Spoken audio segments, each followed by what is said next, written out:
뭐 정치 속풀이에서도 이야기가 나왔는데요. 뭐 제가 이제 못 들었습니다. 네. 윤석열 정권 정치검찰 조작기소 국정조사 계획서가 이제 본회의를 통과할 때 또 김예지 의원이 17시간 넘게 필리버스터를 하셔서 화제가 되기도 했는데요. 이미 나를 1번 증인으로 불러라라고 말씀을 하셨습니다. 실제로 그 민주당의 의도가 뭐라고 보시나요? 아주 간명합니다. 이재명 재판은 유죄난다. 그러니까 이런 추잡한 짓이라도 해서 받겠다. 이겁니다. 이상도 이하도 아니죠. 이게 재판이 무죄 날 걸 알면은 이런 짓을 안 합니다. 네. 그런데 아무리 머리를 굴려봐도 뭐 이화영 재판 같은 거 대법원까지 다 유죄가 났잖아요. 네. 그러니까 뭐 그 대법원까지 간 판사들을 다 감옥에 쳐놓지 않는 한 그럼 이 재판은 이재명 재판은 대북 송금 재판 같은 걸 말씀드리는 거죠. 네. 그러면 뭐 죽어도 깨나도 유죄가 납니다. 그러니까 이런 추잡한 짓이라도 해서 받겠다. 이런 건데요. 이거 성공하기 어렵습니다. 그러니까 제가 이렇게 말씀드렸죠. 이 사람 말대로 하면 제가 감옥에 가야 되지 않겠어요? 제가 이런 사안들 가지고 이재명 대통령이 당대표일 때 직접 법무부 장관으로서 국회의원들을 설득해서 그리고 민주당 의원들 상당수를 설득해내서 체포동의안을 통과시켰었죠. 네. 그런 법무부 장관이 전데요. 그러니까 이 말대로 이게 조작이면은 제가 감옥에 가야 되는 거고요. 그런데 그게 아니라 이게 죄가 맞으면 이재명 대통령이 감옥에 가야죠. 그러니까 이 문제를 이렇게 이 사람들이 그 수면으로 끌어올렸고, 네.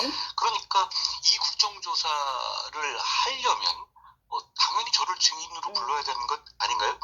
그리고 괜히 한 검사들 불러다가 괴롭히고 모욕 주고 하지 마시고요. 네. 그냥 처음부터 저를 부르라고 말씀드립니다.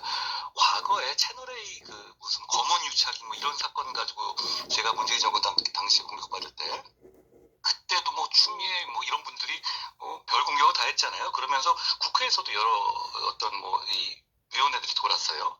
근데 제가 그때 어떤 위원회 어떤 형식이라도 좋으니까 1시간 전에만 알려주면 다 내가 가겠다라고 했거든요. 검찰 때.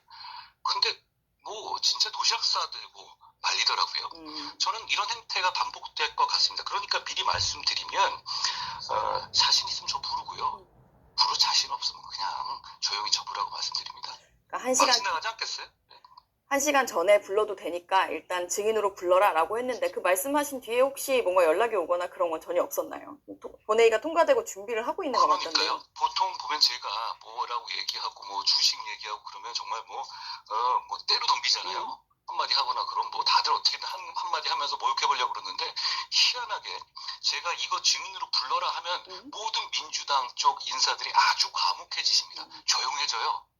제가 이거 보고 두 가지가 있거든요. 과묵해지는 게.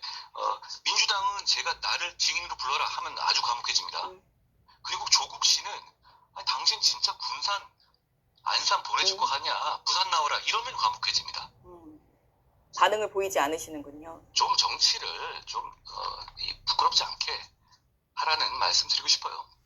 알겠습니다.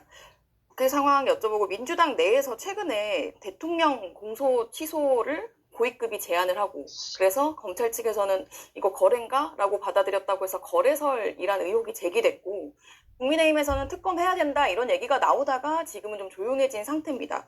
이 부분은 어떻게 보셨습니까? 요즘 국민의힘이 안타까운 건 나오다가 조용해집니다. 끝을 봐야죠. 정치라는 거는 숫자가 적어도 끝까지 가야 한다고 생각해요. 그러면서 제가 전부터 주장했던 항소 포기 이후에 정성호 법무부 장관 탄핵 반드시 했었어야 돼요. 지금도 듣지 않았습니다. 저는 그걸 말씀드리고 싶고 그런데 지금 공소 취소 말씀드렸는데 이거는 국정조사 공소 취소 이거는 공소 취소라는 이 결론으로 가기 위한 국정조사는 하나의 빌드업 과정일 뿐이에요. 결국은 원하는 게 아까 다시 돌아갑니다. 이건 이재명은 유죄다. 그러니까 이런 짓이라도 해서 막겠다. 이게 똑같이 두 가지 질문에 같은 얘기거든요. 아니 막는 방법이 뭡니까? 결국 공소 취소죠. 정상적인 재판으로서는 유죄 날 테니까. 그러니까 역시 지금 이거는 사실 하나의 협잡이다 이렇게 생각해요. 그리고 전 이렇게 공취모 이런 거 있잖아요. 민주당에서 공소 취소 모임. 저 이거 범죄단체라고 생각해요. 대통령의 범죄를 직권을 남용해서 누르자라고 하는 것을 모의하는 거 아니에요? 그거 범죄단체 아닙니까? 저는 뭐 자신 있게 할 말 있으면 저 고소라고 말씀드리고 싶어요. 전 이거 범죄단체다 이렇게 다시 말씀드리고, 그리고 이건 이재명 대통령이 나한테 모양 빠지게 이러지 말고 내 공소 취소를 안 한다고 해 라고 하면 돼요. 이런 말 죽어도 안 하잖아요. 본인도 아는 거예요. 이거 아니면 유죄에서 벗어날 방법이 없다는 것. 이런다고 해서 있는 죄가 없어지지 않습니다. 일단 민주당에서는 뭐 국정조사가 공소 취소를 위한 것이 아니다라고 다시 주장을 하고 있긴 하지만 그걸 왜 하죠 그러면? 심심해서 하나요? 조작 기소, 국정조사, 네. 조작 기소가 됐으면 공소 취소하라고 안 할 거예요? 그럼 거기 나와서? 자기들은 조작 기소라고 이름을 붙여놨잖아요? 그러면 조작 기소로 결론을 내놓은 거잖아요. 그럼 조작 기소가 드러나도 공소 취소 안 할 거예요? 당연히 그거 목표 아닌가요? 그거는 눈 가리고 아웅하는 거고요. 국민을 우습게 보는 겁니다. 그리고 먼저 전 앵커님한테 이거 여쭤보고 싶어요. 네. 이 사람들이 말하는 조작이 뭐예요? 뭘 조작했다는 거죠? 이제 각종 근거들을 제시를 하고 있죠. 그걸 아니 그러니까 문제는 앵커님이나 저 같은 정치 고관여층이 이 사람들이 말하는 조작이 뭔지가 딱 한 줄로 떠올라야 되거든요. 예를 들어서 뭘 바꿔치겠다. 네. 예를 들어서 뭐 녹음을 갖다가 뭐 조작 이런 정도 나와야 되는 거 아니에요? 그러면 무슨 얘기죠? 이 사람 연어 먹었다 이런 얘기 하던데 그럼 광어 먹으면 조작이고 뭐 연어 먹으면 조작 아니에요? 뭘 조작했다는 거예요? 자, 김성태 그 깡패 출신 쌍방울 김성태의 돈이 북한으로 안 갔다는 겁니까? 아니면 그게 경기지사였던 이재명 대통령의 방북 비용이 아니었다는 거예요? 그건 이미 대법원까지 다 나온 얘기인데요. 어떤 부분이 조작이라는 거예요? 그러니까 이게 말할 때 한마디로 한 석조 정도로 얘기할 수 있어야 되잖아요. 민주당이 말하는 조작이 뭡니까? 제가 그걸 모르겠어요, 도대체. 이게 그걸 국정조사에서 해보겠다라고 아니, 이제 민주당 뭘 밝히고 싶은 뭔가가 있어야 될 거 아니에요. 근데 그거 앵커님도 한마디로 생각 안 나시잖아요. 저도 모르겠어서 여쭤보는 거예요. 민주당도 모르겠더라고요. 제가 이거 여러 번 물어봤거든요. 민주당도 그냥 버리고 그냥 웅얼웅얼 거리다가 그래도 뭐 검찰이 뭐 조작했고 뭐 김성태가 연어 먹었고 연어도 안 먹을 것 같고 제가 보기에 연어 먹은 거하고 어쩌라는 얘기가 돈을 북한에다 뒷돈 준 거하고 무슨 관계가 있어요? 이거 비슷한 게 예전에 한명숙 총리 사건 그거 이렇게 뒤집으려고 별거 다 했어요. 결국 어떻게 됐죠? 여론만 나빠지고 실제로 무슨 거기 감옥에 간 누구를 가지고 구슬렸니 어쩌니 막 그랬었잖아요. 결과가 어떻게 됐습니까? 한명숙 무죄였습니까? 재심이라도 했어요? 아니잖아요. 그러니까 이건 정상적인 방법으로 이화영이 재심 신청하면 되거든요. 근데 그거 왜 안 합니까? 안 하는 이유가 있죠. 재심하면 바로 질 테니까.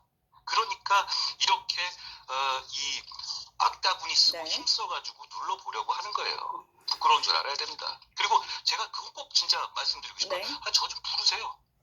꼭 불러달라. 국정조사에. 그리고 국민의회도 제가 부탁드렸어요. 아니 민주당이 정 안 부를 것 같으면 우리라도 저를 불러달라고요. 알겠습니다. 이 공소취소 거래설 그리고 뭐 각종 국정조사 공치 뭐 이런 모임들이 민주당 내에서는 또 민주당 내 권력 다툼이라는 지적도 나왔고 실제로 유시민 작가의 ABC론으로 최근에 이제 유이재명 뭐 ABC론 이런 것들로 시끄러운데요. 이 민주당 상황은 좀 어떻게 보셨는지도 궁금합니다. 유시민 작가는 예전에 저한테 했던 약속을 좀 지켰으면 좋겠어요. 과거에 이분이 제가 노무현 재단 관련해서 계좌 추적했다 이렇게 허위사실 말했다가 재판에서도 이제 다 거짓임이 드러났죠. 근데 거짓임이 드러났을 때 처음에 사과하면서 정치 현안에 대한 비평 앞으로 일절하지 않겠다 이렇게 공언했어요. 그게 2021년 1월이거든요. 근데 그 이후에 뭐 조금 지난 다음에 정치 현안에 대해서 뭐 말들이 더 늘었어요. 그러니까 저는 이 말을 좀 지키는 게 오히려 대한민국을 위해서는 좀 더 좋지 않겠나 생각이 들고요. 그런데 정치인들이 가장 해서는 안 될 것이 여야 불문하고 시민들을 갈라치고 품평하는 겁니다. 그러니까 정치인들 사이에서는 별 말을 주고받을 수 있어요. 그런데 시민들, 지지자들, 국민을 상대로 해서 이 사람들은 이렇고 자기 마음대로 재단하고 편가르기 하고 이거는 해로운 정치입니다. 그러면서 여권 지지층을 유시민 씨는 무슨 등급 나누고 계급화하듯이 A네, B네, C네 이러고 있는 거 아니에요? 저는 이 말씀 드리고 싶어요. 지금 그렇게 국민을 A, B, C 나눌 게 아니라 지금은 물가, 환율, 청년, 실업률 이게 여권, 집권 세력이 생각하는 국정의 A, B, C가 되어야 합니다. 이게 뭐 하는 짓입니까? 알겠습니다. 국회 상황을 먼저 여쭙느라고 사실 안부도 못 여쭸는데 최근에 이제 무소속 생활을 쭉 하시면서 명함도 새로 팠다 이런 얘기를 들었습니다. 오늘 사실 스튜디오에 오시면 명함을 바로 받으려고 했는데 무소속 생활은 좀 어떠십니까? 사람들이 백의종군 얘기하는데 네. 사실 제가 백의종군한 지 오래됐잖아요. 계엄 저지 이후에 제가 당대표에서 축출된 이후에 계속 뭐 백의종군을 하고 있죠. 그런데 이제 뭐 명함 판 건 다른 건 아니었어요. 제가 이제 제명당한 다음에는 국민의 명함을 쓸 수가 없으니까 만나는 분들하고 인사 나누면 명함을 받기만 하게 되더라고요. 그런 건 참 예의가 아닌 것 같아서 고민 끝에 하나 만들었는데 막상 만들려고 보니까 쓸 말이 없더라고요. 그래서 제가 그렇게 만들면서 이거는 정말 바닥부터 새로이 시작하는 거구나 이런 실감을 하면서 새로운 각오를 다지게 됐습니다.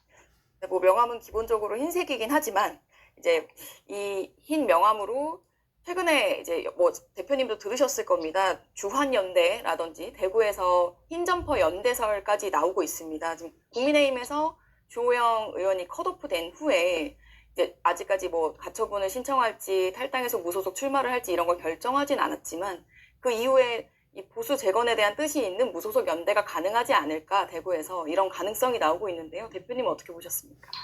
저는 정치공학의 문제에 앞서서 제가 전국을 다니면서 보수 재건 정말 절실하다는 호소를 드리면서 많은 시민들을 모아서 만나고 있잖아요. 결국은 보수 재건의 필요성과 방식에 공감하는 분들이 늘어나는 것에 대해서 참 그건 반갑게 생각해요. 주호영 부의장께서 어디 방송 같은 데 이런 말씀하셨더라고요. 제가 주장하고 있는 보수 재건에 대해서 전적으로 공감하신다는 말씀을 해주셨고 저는 이런 상식적인 정치인들이 뜻을 모아야 한다라는 생각을 가지고 있어요. 그런 면에서 많은 분들이 나와줬으면 좋겠다는 생각을 하고요. 다만 이제 그 공천의 문제에 대해서는 어차피 그건 당사자가 결정하실 문제 부분이 있기 때문에 제가 거기서 자세히 언급하는 것은 지금 적절하지 않아요. 그런데 지금 이 국민의힘 당권파가 하고 있는 공천은 절차가 투명하지 않아요. 일관되지도 않고요. 그리고 다수가 인정하고 따를 만한 권위가 이미 무너졌습니다. 그러니까 뭐라고 하면 바꾸고 뭐라고 하면 바꾸는 거죠. 그 근본적인 이유는 이거는 당이 잘 되고 국가를 위한 좋은 공천을 하겠다는 게 아니라 어떤 사심이 들어간 것이라고 모든 사람들이 생각하고 계산하고 있습니다.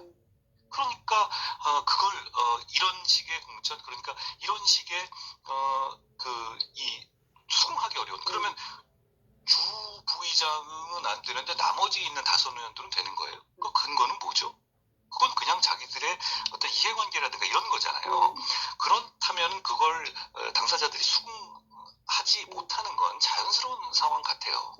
저는 오히려 이런 부분들이 쌓여가면서 어제도 보면은 대구 지역에서의 어떤 여론조사 결과들을 보면 과거에 볼 수 없는 참담한 수치들이 나오잖아요. 그러면 전국적으로 이런 상황들이 계속되는 것에 대해서 큰 보수 재건이 필요를 외치는 사람으로서 정말 안타깝게 생각해요. 그런데다가 어제 제가 지금 당권파를 이끌고 있는 장동혁 당대표가 어디서 한 말을 잠깐 보고 크게 놀란 게 있는데요. 뭐 정확하게 제가 들었는지 모르겠습니다만 서울하고 부산 정도를 이기면은 뭐 지선 승리 여부 아니 그거는 6.25 전쟁 났는데 부산만 지키고 나머지 다 뺏기면 그건 승리한 걸로 치겠다 이런 얘기잖아요. 아니 어떻게 선거를 뭐 아직 하지도 않고 공천도 안 된 상황에서 다 뺏기고 누구 두 개만 지키면 나는 이긴 걸로 치겠어라는 말이 나오나요? 그러면 다른 곳에 뛰는 사람들은 그냥 지는 거예요? 아니 그건 정말로 저는 그거 보고 놀랐어요. 아니 이 당권파란 사람들은 나라 생각을 하는 건지 그럼 보수를 생각하는 건지 당을 생각하는 건지 도대체 뭘 위해서 저러고 있는 건지에 대해서 전적으로 저건 자기들 개인을 위해서 저러는 거잖아요. 저는 이 상황에 대해서 정말로 놀랍고 이건 정말 개탄을 금치 않을 수 없었다는 말씀 드리고 싶어요. 사실 첫 지역 행보로도 대구를 가셨었고 서문시장 가서도 또 민심을 많이 들으셨을 텐데 최근에 이제 김부겸 전 총리 등판이 사실상 뭐 기정사실화되고 있는 분위기인 것 같아요. 그리고 뭐 여론조사에서도 쉽지 않다 이런 이야기들도 나오고 있는 것 같고, 근데 대구는 보수 재건에 있어서도 사실 의미가 있다고 보실 것 같은데 이 대구 지역 민심은 좀 어떻게 들으시고 계시나요? 제가 대구를 제일 먼저 내려간 건 사실 뭐 저에 대한 여러 가지 반감도 많은 소위 말하는 그 폄훼하듯이 말해서 네. 짠물 뭐 이런 쪽이 네. 많다. 뭐 대구 경북지역 이렇게 얘기하잖아요. 저는 근데 그게 실제로 그 말이 맞다 하더라도 네. 극복해야 될 단계라고 봤어요. 좋은 게 좋은 단 이런 게 아니라 네. 아니 계엄은 막았어야 했고 탄핵은 불가피했고 지금 이 강을 건넙시다. 제 말을 좀 당당하게 하고 그리고 거기에 대해서 돌도 맞고 욕도 들으면서 그걸 좀 이제 설득하고 싶어서 제일 먼저 대구를 갔던 거예요. 가서 한 네. 3일 정도 있었는데요. 그런데 저는 느낀 것은 이번에 대구 경북은 역시 보수의 이 중심이라는 생각이 들었던 것이 전 대구 경북의 상식적인 시민들은 이미 그 강을 건너신 것 같아요. 이미 그 단계를 건너고 보수 재건이 필요하다는 게 강하게 아주 격하게 공감해 주셨고 네. 지금 이 당권파들이 하는 행태에 대해서 정말 비판적으로 보셨어요. 그러니까 지금 문제는 이 영남 지역 저희 그 국민의힘을 전통적으로 사랑해 주셨던 영남 지역의 대다수 시민들은 이미 역사에 있어서 흐름을 충분히 알고 그 역사의 흐름으로 가고 계셔요. 네. 그런데 지금 당권 파는 사람들만 저러고 앉아 있는 겁니다. 아직도 저러고 있는 거예요. 자, 저는 이 말씀 드리고 싶습니다. 보수가 위기다, 보수가 잘못됐다, 뭐 이런 말들 하잖아요. 뭐 당이 잘못됐다, 뭐 이런 말도 하던데요. 당권파 이런 분들은 뭐 그렇게 사과를 하던데 아닙니다. 보수는 잘못한 게 없어요. 당원들도 지지자들도 잘못한 게 없습니다. 네. 보수 정치인들이 잘못한 겁니다. 그러니까 그 문제를 그렇게 호도해서는 안 되고 보수 정치인들 그러니까 지금 당을 이끄는 사람들이 잘못하고 있는 거예요. 모두의 책임이라고 얘기하면 누구의 책임도 아닌 게 되지 않습니까? 그건 명확하게 해야 된다고 생각해요. 알겠습니다. 요새 가장 많이 받으시는 질문일 것 같고 답하기도 쉽지 않을 것 같지만 저도 여쭤봐야 돼서 네, 부산, 뭐 대구, 이제 뭐 서울까지도 이제 출마 지역으로 여러 지역이 언급되고 있고, 뭐 부산에 이제 2번 가시면서 부산 쪽이다 여러 가지 예측들도 나오는데요. 어떻게 지역을 지금 고심을 어떤 기준으로 하고 계신지 궁금합니다. 저는 근데 그렇게 그런 거에 초점이 맞춰지면 보수 재건을 바라는 상식적인 마음이 얼마나 크고 간절한지 것이라는 것이 흐려질 수 있다고 생각하기 때문에 네. 보수 재건에 집중하고 있어요. 이거 제 진심입니다. 지금 사실 말씀하신 곳에 어디에 재보궐선거가 나오는지도 결정된 곳은 한 군데도 없지 않습니까? 네. 뭐 그런 단계에서 제가 정치공학과 제 개인의 어떤 이 행보를 앞세워서 여기가 어떻고 뭐 만약에 이러면 어떻고 그런 걸 하는 것보다 지금 이 상황에서 보수 재건이 정말 필요해요. 저는 보수 정치가 정말 잘 될 때는 보수란 말을 덜 쓸 때였어요. 옛날에 항상 그래왔죠. 그만큼 이 많은 국민을 이 사랑을 받을 때였죠. 그런데 지금 제가 계속 보수 재건이라 말씀드리는 것은 지금은 너무 망해 있어요. 이대로 가면 정말 망하고 그리고 보수가 재건하지 못하면 민주당이 아까 우리가 처음에 얘기했던 그런 폭주가 계속되고 있는 거예요. 보수가 재건돼 있고 보수가 정말로 소수라도 스피커로서 파워를 갖고 있고 그러면 저런 짓거리 하겠습니까? 저런 국조 하겠어요? 이거는 보수 제1당인 국민의힘이 제대로 못하기 때문에 저기가 저렇게 막 나가는 거예요. 그러니까 보수 재건은 대한민국을 위해서 정말 필요합니다. 그러니까 저는 그 점에 집중하고 있어요. 그리고 그 과정에서 제가 해야 될 역할이 생기거나 할 수 있는 역할이 생기면 저는 피하지 않을 겁니다. 제가 뭐 그런 거 쭈뼛쭈뼛 도망다니지 않잖아요. 저는 국민들한테 이렇게 말씀드렸어요. 지금 이 길이 어렵고 어두워 보일 때 아니 제가 한번 깃발 들어볼 테니까 한번 막 믿고 따라와 봐주시면 어떠냐. 지금 저처럼 나서는 사람 한 명도 없고 다 뒤에 숨지 않냐 여러분께. 한번 저는 그 말씀을 드린 상태이니까 그 나머지 문제는 찾아보시면 될 문제 같아요. 한 개만 더 여쭙겠습니다. 피하지 않겠다라고도 하셨고, 뭐 조영 의원님이 한동훈 대표의 뜻에 이제 동의하는 걸 밝힌 걸 들은 적이 있다라고도 하셨는데, 사실 선거 국면은 조금 예측하기가 어렵잖아요. 어떻게 흘러갈지. 네, 향후에 이 보수 재건을 두고 약간 상식적인 요구, 또 지지자들의 요구가 있다면 그런 연대도 모두 열려 있다라고 생각을 하면 될까요? 연대라는 것이 모여서 사진 찍는 걸 말씀하신다면 그것도 어렵지 않고요. 그리고 연대라는 것이 각자 보수 재건을 바라는 모든 사람들의 이 각자에서 할 일을 하면 연대가 되는 것 아닌가요? 네. 저는 주호영 그 부의장 같은 분이 지금 현재 자리에서 그분이 출마를 하든 안 하든 관계없이 보수 재건을 위해서 이 정말로 필요하다는 공감을 해주셨고 보수 재건을 위해서 나서겠다는 말씀을 해주셨지 않습니까? 네. 그럼 우리는 이미 연대하고 있는 것 아닌가요? 우리가 서로 전화하고 해서 이렇게 하고 이렇게 같이 모여 사진 찍고 악수하는 모습 보이자 이게 연대가 아니고요. 같은 방향으로 같은 목표로 가는 게 연대입니다. 그러니까 주 부의장이라든가 다른 분 뭐 누구라도 그 생각을 가지신 분들이 저는 점점 늘어날 것이라고 생각하고 네. 이렇게 상식적인 다수의 연대가 결국 보수 재건을 이룰 것이라고 저는 확신해요. 그리고 많은 시민들이 그걸 기대하고 바라고 그러기 위해서 말하고 행동하고 뭉치고 있다라고 생각합니다. 알겠습니다. 시간이 좀 넘었지만 전 최근에 SNS로 설전 벌이신 것도 좀 여쭤보고 싶어요. 권영세 의원과 SNS로 설전을 벌이셨고 사실 시작점은 그때 김종혁 전 최고위원 징계 가처분이 인용되면서 말씀을 하셨던 것 같은데요. 실제로 그때 거짓말에 대해서 해명해라라고 얘기하는데 대답을 하고 있지 않다라고 많이 쓰셨더라고요. 어떤 부분을 특히 해명해야 한다고 보시는지요? 사실 권 의원이 갑자기 급발진하신 거였어요. 왜냐하면 가처분이 그렇게 인용됐는데 그럼 정상적이지 않지 정상입니까? 근데 그걸 가지고 이제 본인이 확 이제 저를 공격하시면서 나온 건데 그러니까 제가 먼저 한 게 아닙니다. 저는 웬만하면 당내에 대해서는 그런 싸움을 안 하려고 하는데 그 본인이 거짓말로 저를 확 공격하셨어요. 그런데 이게 꼭 제가 권 의원의 개인의 사과는 전혀 없어요. 네. 전혀 없는데 그런 생각을 가지신 분들이 이런 식의 거짓말들을 많이 유포해 왔어요. 그러니까 제가 권 의원이 그렇게 급발진해서 저를 공격해 준 그 기회를 삼아서 거기 답을 좀 한 겁니다. 몇 가지만 짧게 말씀드리잖아요. 네. 권 의원 비롯해서 권 의원이 이렇게 말씀하시거든요. 개헌 당일날 즉각 제가 이제 저지에 나섰잖아요. 의원들하고. 그게 잘못이다. 왜냐하면 아니 대통령도 깊은 뜻이 있었을 수 있고 그때는 이게 위헌위법인지 잘 몰랐을 때 아니냐. 그러니까 경솔했다. 이렇게 주장을 그때도 했고 이번에도 하셨거든요. 근데 이건 말이 안 되는 소리인 게 국회를 제압하겠다는 포고령만 봐도 이건 누구라도 위헌위법인지 알 수 있었잖아요. 그리고 대통령이 야당을 반국가 세력으로 제압하겠다고 발표까지 해놨는데 이게 위헌위법이 아니어서 하루 더 보고 나중에 알겠다? 대통령 쪽에 연락이 안 되니까 위헌위법인지 몰랐다? 그러면 이거는 유혈 사태로 갈 텐데요. 저는 그건 잘못된 생각이고 그리고 이 지금 계엄을 극복해야 될 이 시점에서 이런 얘기하면 이건 계엄 극복 못합니다. 저는 그걸 지적하고 싶고 두 번째로는 자꾸 민주당이 저한테 공격하다 헌재에서 이제 민주당의 주장을 배척한 한덕수 총리가 무슨 공동정부를 하려고 했다 이런 식으로 민주당 주장으로 저를 공격하는데 이미 헌재에서 당정 협의를 이상의 의미가 없다고 명확하게 판시한 거예요.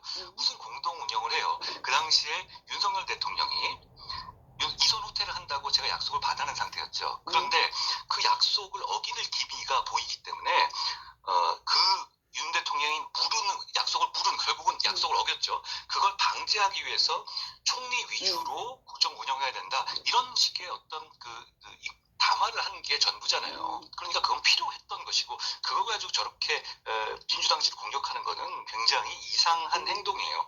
그리고 더 나아가서 한 번은 뭐냐면 이건 본인이 권영세 의원이 한덕수 새벽 날치기 그걸 주도했으니까 본인이 찔려서 이러시는 거겠는데 거기에 대해서 그 즈음에 제가 한덕수 총리에게 전화를 걸어서 1시간 동안 한덕수 총리를 폭언하고 비난했다 이런 거짓말 하시거든요. 저는 그때 한덕수 총리한테 전화 드린 바가 없어요. 근데 만약에 제가 그때 전화를 했다면 전 한덕수 총리한테 강력하게 이러시면 안 된다. 경선에 들어와야지 이렇게 반칙하고 오거나 이러시면 안 된다. 계엄에 대해서 문제가 있을 수도 있는데 이렇게 나오시면 안 된다고 강력하게 얘기했을 거예요. 그런데 실제로 전 그렇지 않았었고요.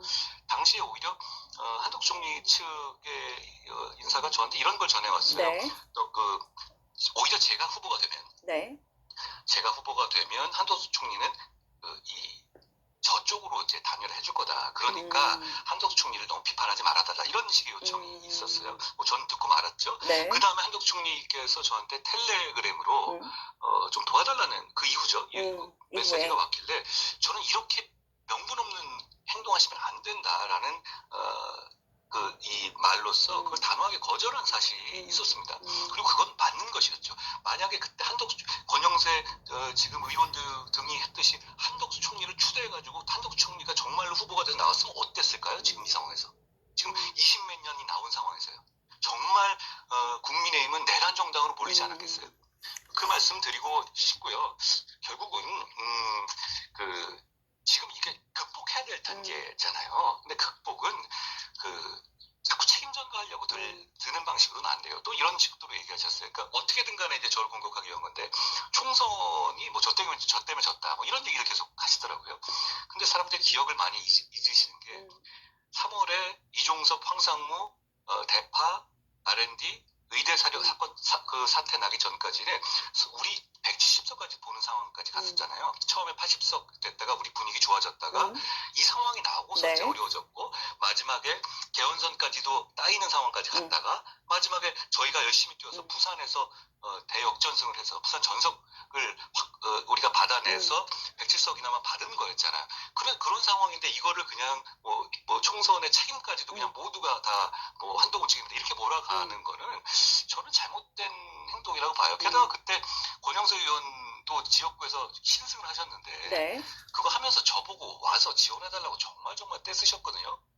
아니 그러면 그게 제가 진짜 거기서 무슨 그러니까 이분 얘기는 제가 윤석열 대통령 비위를 제대로 안 맞춰서 충돌이 돼서 졌다는 얘기를 하는 거예요. 그런데 아니 그게 그렇게 마이너스였다면 본인이 저를 그렇게 불렀을 리가 없죠. 저는 기억을 왜곡하는 분들, 그러니까 이렇게 상황이 왔는데 기억을 왜곡하고 책임을 전가하는 것은 오히려 우리가 이 개헌과 탄핵, 이 비극의 강을 건너는 것을 방해하는 것이다라는 안타까운 말씀을 드립니다.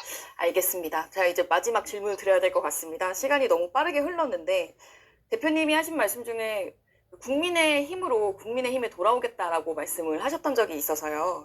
지금 국민의힘 내에서 김용태 의원 같은 경우는 유승민 전 의원, 한동훈 전 대표 집 앞에 쫓아가서 혁신 선대위원장으로 모셔야 된다 이런 이야기도 하던데 이게 좀 가능한 시나리오라고 보면 될까요? 보수 재건이 필요하다는 생각을 가지신 분들이 여러 가지 방향이나 차이는 있지만 굉장히 많으십니다. 이런 분들이 점점 더 많은 말씀을 해주셔야 된다, 행동해야 된다 이런 생각을 해요. 그런데요, 만약 그렇게 저를 그렇게 만약 그런다면 김용태 의원도 지금 당권파가 제명하려고 그러지 않을까요? 제가 시장 가는 거 같이 가는 것도 징계한다고 하잖아요. 네. 그런데 이런 얘기하고 저는 걱정되는데요. 이렇게 되면 장도혁 지도부는 김용태 의원 제명하려고 될 것 같은데요. 현실 가능성은 좀 높지 않을 거다라고 보시는 걸까요? 결국은 보수 재건을 위한 모든 사람들이 각자에서 최선을 다해야 합니다. 지금은 네. 앞장서서 나설 때지 관망하고 회피할 때가 아닙니다. 알겠습니다. 다음엔 꼭 스튜디오로 모셔가지고 보수 재건에 대한 대표님 구상 조금 더 들어보는 시간 가지도록 하겠습니다. 고맙습니다. 네, 고맙습니다. 오늘 수영 감사합니다.